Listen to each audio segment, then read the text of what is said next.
Bonjour à tous, nous sommes présents au SMAR aujourd'hui pour parler de la gestion de crise avec deux personnes autour de moi. Est-ce que vous pouvez vous présenter? Je suis Éric Mutin, je suis le responsable du service de prévision des crues Méditerranée Ouest à la DREAL Occitanie, donc basé à Carcassonne et rayonnant sur l'Aude, les Pyrénées-Orientales et l'Hérault. Bonjour à tous, donc Jean-Marie Aversagne, directeur général des services du SMAR, l'établissement public territorial du bassin versant de l'Aude. Donc au menu aujourd'hui, la gestion de crise. Vous, de votre côté, qu'est-ce que vous mettez en œuvre pour assurer cette gestion justement?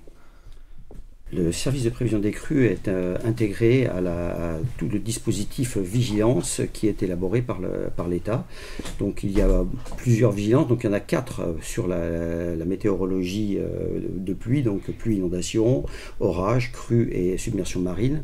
Nous opérons la vigilance crue. Cette vigilance crue, elle est opérée sur les principaux cours d'eau, ceux sur lesquels on peut avoir une anticipation d'au moins 6 heures, et cela signifie que lorsqu'on monte en vigilance jaune, orange ou verte sur le service Vigicru, qu'il y a un risque de crue dans les 6 heures et jusqu'à 24 heures à venir. Nous, on élabore ce message de vigilance et qui est destiné au grand public et qui est destiné également aux autorités que sont la préfecture et les services, le site PC, dans le cadre du plan Orsec, etc. et en interservice, en cellule opérationnelle de crise, en COD.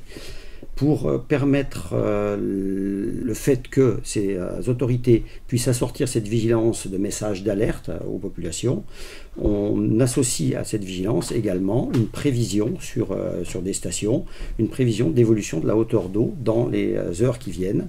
Et associé à cette prévision de hauteur d'eau, on a aussi des cartes de zones inondées potentielles qui permettent de vérifier là où il y a des risques d'inondation à l'heure actuelle et l'évolution de ces zones inondées dans les heures qui suivent en fonction de la prévision que l'on peut émettre.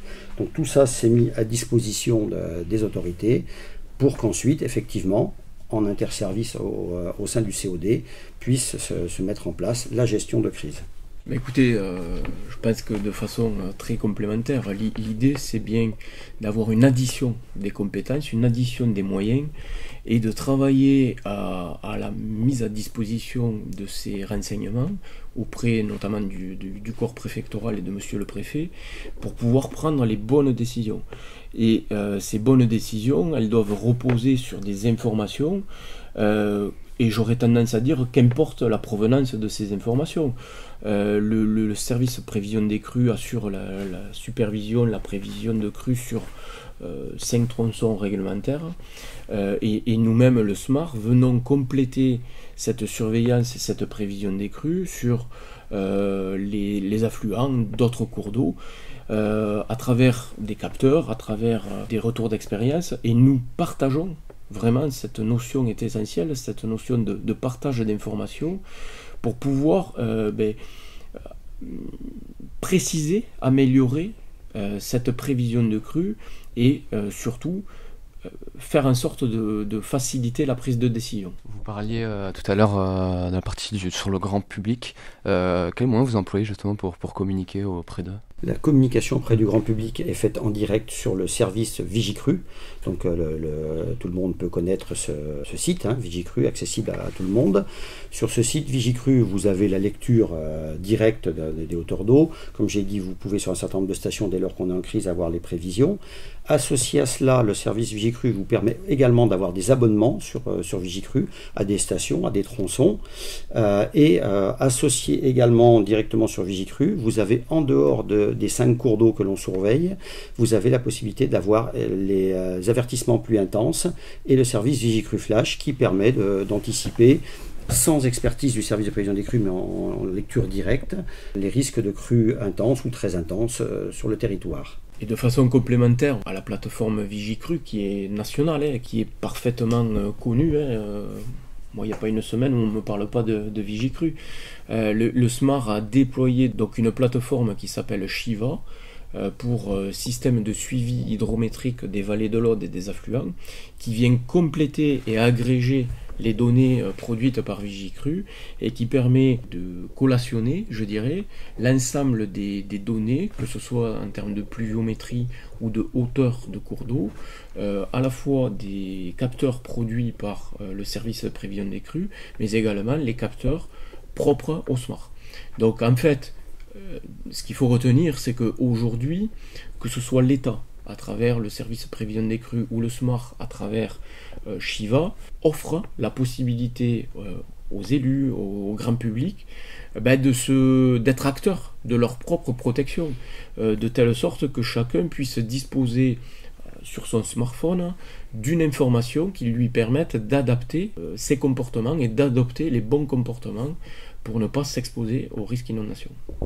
Vous avez chacun des retours justement sur ces dispositifs, si davantage de personnes les adoptent au fil des années? On n'effectue pas au niveau de chacun des services de prévision des crues un suivi des connexions sur les sites, mais par contre au niveau national, oui. Et effectivement, ce que l'on constate, c'est une augmentation des connexions.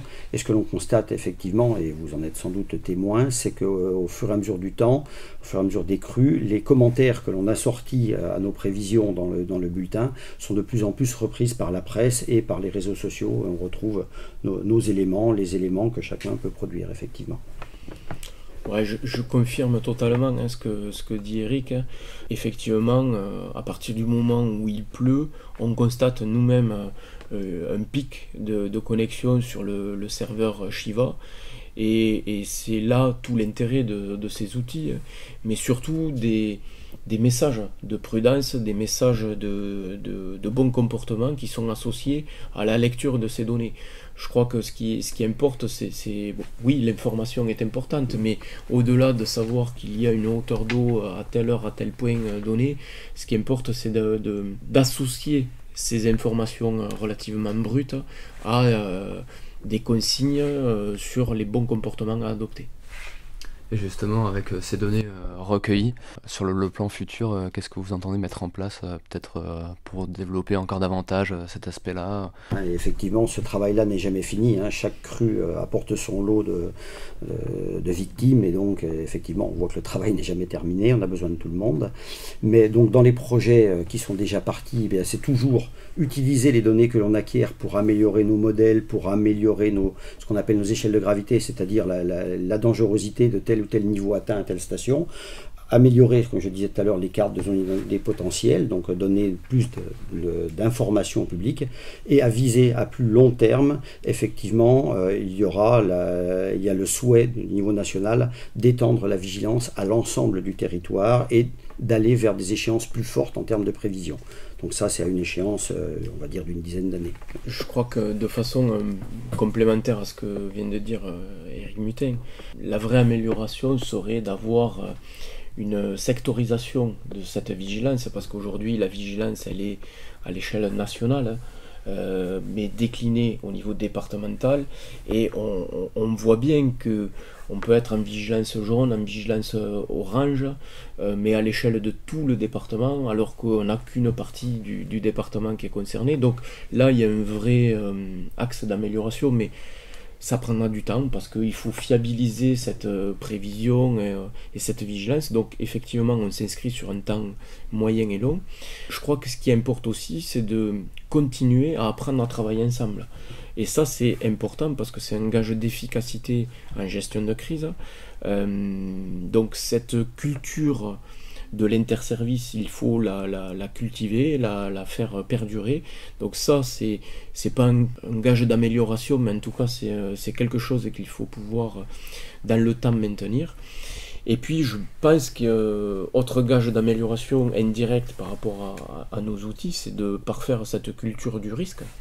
Cette culture du risque qui doit désormais imprégner les consciences de nos concitoyens pour que demain on n'ait plus de personnes qui soient victimes d'inondations parce qu'elles ont pris leur voiture et qu'elles se sont mis elles-mêmes en danger en voulant emprunter une route inondée qui a été barrée.